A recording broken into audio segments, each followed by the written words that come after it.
Hello everyone, I am Saket Parmar, your computer teacher. And as we all know, because of the COVID-19, we are unable to do our studies continue at the classroom. That's why we all teachers are providing you the digital video classes in which you will learn about some of your topics regularly.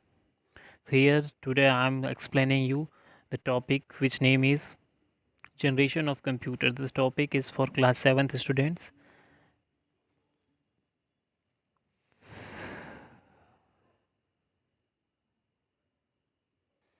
In this topic, we will discuss about the generation of computer in which it having five generation from first generation to the fifth generation.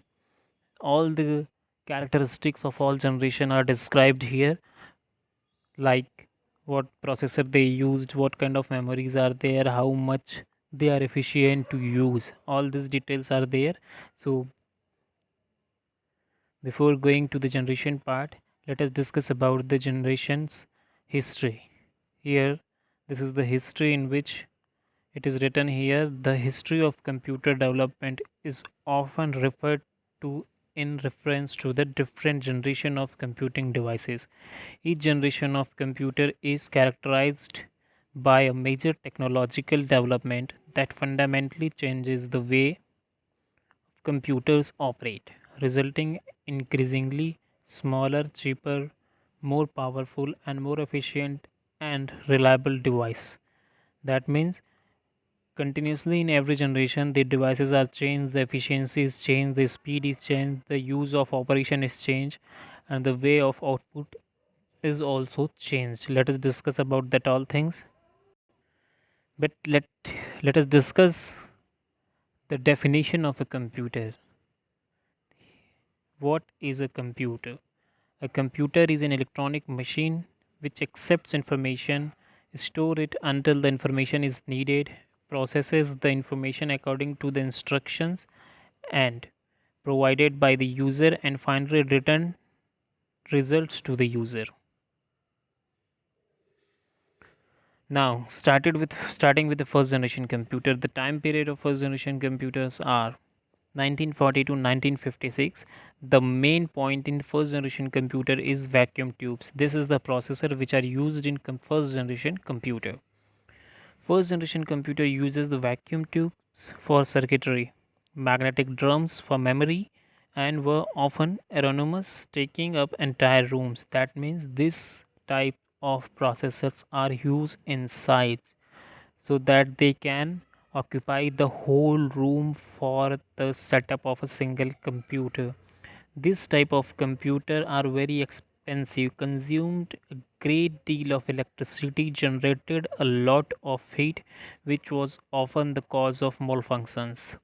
Here this image is of vacuum tubes. This is the image of vacuum tube. Vacuum tube is made up of glass ball and electrical wires. These wires used for circulating the signals in electrical form. Now next point, relied on the machine language to perform the operation, could solve one problem at a time. This uses the machine language to perform any operation and can solve only one problem at a time. Not more than one problem can solve simultaneously. The input is based on punch card and the paper tape, and output was displayed on the printouts. UNIVAC and INVAC computers are example of the first generation computer devices. The features of first generation computers. This is the key points for first generation computer. We can see here. First one is vacuum tube technology. Second is unreliable because it generates too much heat. Because of that heat, the process speed is too much slow and maybe possibilities of occurring errors. Supported machine language only, and it is very costly, generate lot of heat, slow input and output device, use inside, need of AC because of the heat it generates. It also needs air conditioner that can keep this type of computer cool so that it can work efficiently, and it is not portable. As we have discussed, this is used inside. It is not possible to keep this computer here and there. Now, for the second generation computer. The time period of second generation computer is 1956 to 1963. This is the time period. In this, transistors replaced the vacuum tubes. This is the image of transistor, which is much smaller in the size than vacuum tube. As we know, vacuum tube occupies a whole room, but transistor are not as much as big as vacuum tubes are. Transistor replaced vacuum tubes, allowing computers to become smaller, faster, cheaper, more energy efficient, and more reliable than their first generation procedures. Still relied on punch cards for input and printout for outputs. These are the same thing in first and second generation, that first generation computer are also relied on punch card for the input and printouts for the output. Second generation computer moved from cryptic binary machine language to symbolic or assembly languages, which allows programmer to specify instruction in words. High level programming language like COBOL and Fortran were used in this type of generation. And these are the key points for second generation computer. It uses the transistor in place of vacuum tubes. Reliable as compared to the first generation computer, is smaller in size as compared to the first generation. Generate less heat as compared to the first generation computer, and also consume the less electricity faster than first generation computer, still very costly, also needed air conditioner, and support machine and assembly language. The basic difference between first and second generation computer are these are like use of transistor, reliable, smaller in size, and less heat than first generation computer. Now next, third generation computer time period is 1964 to 1971, and it is uses the integrated circuit. Vacuum tubes are replaced by transistor in second generation, but in third generation transistors are replaced by integrated circuit, which is also known as IC. In this, integrated circuit was used. Transistor was miniatured and placed on a silicon chips called semiconductor, which increased the speed of efficiency of computers. Instead of punch card, this is the new point here. Instead of punch card and printouts, user interacted through keyboards and monitors. These are the input and output device which are used in third generation computer. Before this, we are using punch card for input and printouts for the output in first and second generation computer, but in third generation, keyboard and mouse are here. Interface with an operating system which allowed the device to run many different applications at one time, which with a central program that monitor the memory.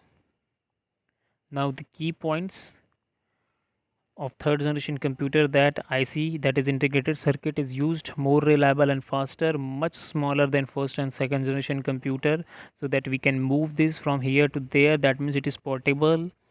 It also generate the less hits than first and second generation computer. Maintenance is also very low, and but the same thing is that it is also costly. Air conditioner is needed there. In this both this both points are same as first and second generation computer, but the new thing is here that it consumes lesser electricity and support the high level languages. Now about fourth generation language, it is 1971 to the present microprocessor. 1971 and the present, we are using the microprocessor, which are known as the processor for the computer. It replaces all the IC, vacuum tubes and transistors. So this is the processor image. This is the processor image. Intel Core 2, Intel and AMD are the two companies which are making the processor for our computers. Let us discuss about the fourth generation computer. This uses the microprocessor, and in the first generation, fill an entire room could now fit in the palm of hand. That means it is much smaller, that we can't compare both first and fourth generation in the size. In 1981, IBM International Business Machine introduced its first computer for the home user, and in 1984 Apple introduced the Macintosh, which is also a home computer. As this small computer became more powerful, they could be linked together to form networks, which eventually lead to the development of the internet. That means this kind of computer, this is the size of computer which are used in fourth generation. Our present computer is also known as fourth generation computer, and this forms the use of computers in our home and use of internet. The fourth generation computer also saw the development of GUI. This is graphical user interface, the most important thing, which creates a dramatic change in use of computer, because before this command based computers are there in which a user have to give command to perform any task, but in this the small graphical icons are there in a computer to use computer, like my computer, recycle bin, folders, documents, players, etc. These all are due to this GUI interface. The mouse and handheld devices like printer, keyboard, monitor, mouse, joystick, etc. The key point of fourth generation is VLSI, very large scale integrated technology used in this. This is very cheap, portable and reliable. Use of personal computer, very small in size, no AC needed. Concept of internet was introduced. Great development in the field of network and computer became easily available due to this all features and this all portability given to the computer. The speed is too much high than first, second and third generation computer. So this is all for the fourth generation computer. Now fifth generation computer is the computer which are continuously in the developing condition, which means it uses the artificial intelligence, the capability of thinking like human. This artificial intelligence are nowadays used in robots like program. The fifth generation computing device based on artificial intelligence are still in development. Though there are some applications such as voice recognition that are being used today. The use of parallel processing and superconductor is helping to make the artificial intelligence a reality. Quantum computation and molecular and nanotechnology will radically changes the face of computer in a years to become. The goal of fifth generation computing is to develop devices that respond to the natural language's input, are capable of learning and self-organization. So this is all for fifth generation. The main thing is artificial intelligence, which is capable of understanding the human language and do work and think as human too. The key points that ULSI technology used here: development of true artificial intelligence, development of natural language processing, advancement in parallel processing and superconductor technology, more user friendly interface with multimedia features, availability of very powerful and compact computers at cheaper rates. This is much cheaper than all other generation, but most useful, powerful and fast computer than others. So this is all for today's class. Here are the references from where I get this all details. First one is Google, second one is Wikipedia, and third one is your class book hands on. Thank you, student. If you having any doubt, make a contact on my number you all having. Thanks.